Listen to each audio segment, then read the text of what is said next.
G'day, ZiggyD here, and welcome to my review of Telltale Games' new game, Tales from the Borderlands. Now, just as a heads up, this game is very heavily story-driven, so this review will have some minor spoilers. However, I've tried to keep it just to the first half hour of gameplay, and I've tried to avoid anything too major. Stories, legends, those are much better at getting at the real spirit of things. Now, very loosely, Tales from the Borderlands Episode 1 tells the story of a deal for a vault key gone horribly wrong. Listen, boys, you're gonna hand over that case, or you're handing over your heads. Your choice. Look, guys, let's talk about this. It tells the story from two separate perspectives, that of Reese and Fiona. The perspective switches a couple times throughout the episode, and it's interesting to see how both of their actions impact each other, and how everything comes together in the end. The storytelling reminded me a little bit of those old heist movies, where it's always just one last deal and then we're out. And of course, just like in those old heist movies, everything that could go wrong does go wrong. Thank you kindly. Wait!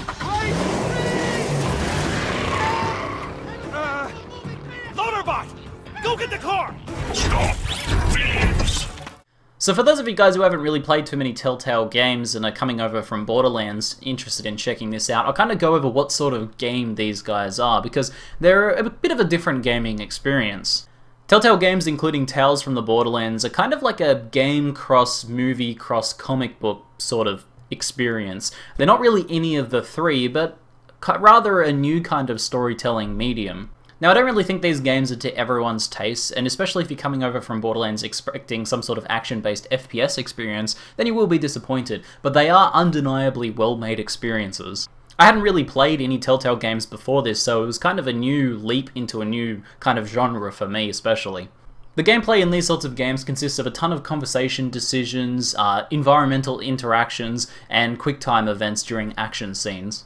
Now, most of your interactions and decisions that you make only have a really small impact on how things progress, but what they're there is to help provide kind of flavor for your character. You kind of have a control over how your character acts throughout the story, and they also help provide additional sort of flavor for the storytelling experience as well. However, some of the decisions you do make have larger impacts, and these are usually marked by a pop-up in the top left of the screen that says, "This character will remember this." And when this happens, this usually means that it will have some consequences later on in the story, even in subsequent episodes. To kind of work with this, there's a save game system where you can essentially create multiple different playthroughs where you took different decision routes, and this will have an impact in future episodes, so you can have multiple different playthroughs of the game, and there is a decent amount of replayability there to see each of the different outcomes and the way things progress. Now, although player agency is fairly limited, that is, no matter what choices you make, generally the story will continue to progress. That is, of course, unless you die, in which case you'll go back and try again until you don't die. There are a lot of sort of small details that help the illusion to never break. That is, for example, if you say something that gets your character punched in the nose, and you get a blood nose, in later scenes your character will have like blood on their upper lip, and this sort of helps maintain that kind of sense of immersion in the game. You know this place is. There's blood in the water, and everyone can smell it!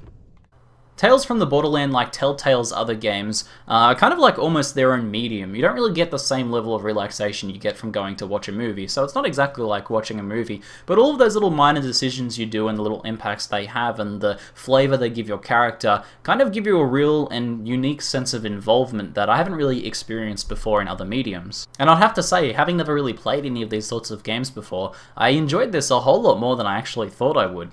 Now, I think this is in no small part due to the fact that this game is pretty legitimately funny. But bad things can happen when you swim against fate.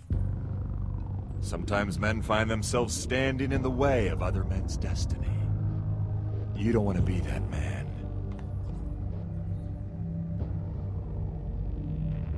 Wow, I could not have timed that better. That really helps dramatically make my point.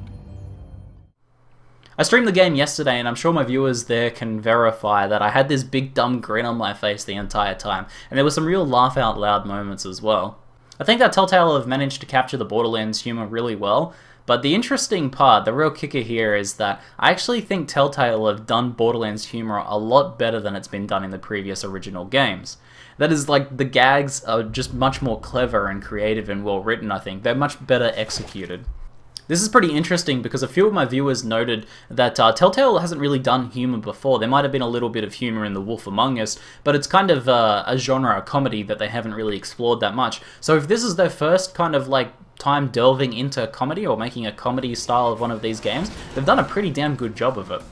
Now from a technical viewpoint, the game is pretty solid too. The art style does a very good job of capturing Borderlands. You'll feel right at home in it, but it's also kind of got this real crispness that you don't get in those original games, and I think that's probably mostly from a technical point of view due to the fact that the game is almost entirely pre-rendered, right? These are basically cinematics that you have some control over, for the most part, most of them. Some of the areas you can kind of walk around in, that's less pre-rendered. On top of that, the sound and music was pretty spot on Borderlands as well, so you will, again, feel right at home when you're playing this game if you're a Borderlands fan. So if you've played previous Telltale games, you'll know that these episodes or these games are fairly short. This one clocked in at just about over 2 hours for me. However, the way it works is that they are indeed episodic, so there's going to be 5 episodes in this Tales from Borderlands series.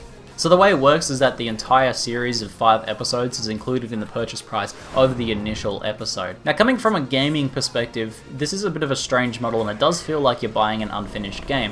However, I think if you approach this from the point of view of it being kind of like a movie or a comic book-like experience, then when you factor in that it's going to be 5 episodes of about 2 hours length each, then for the $20 it does feel like pretty good value, and I do feel like after playing the first episode that I will have got my money's worth if each of the following 4 episodes are to that level of quality and that length. So, with all of that said, I am really looking forward to the next episode. I really didn't expect to enjoy this style of game all that much. I'm usually all about the gameplay, and, I usually chronically skip text in most RPGs and games like that.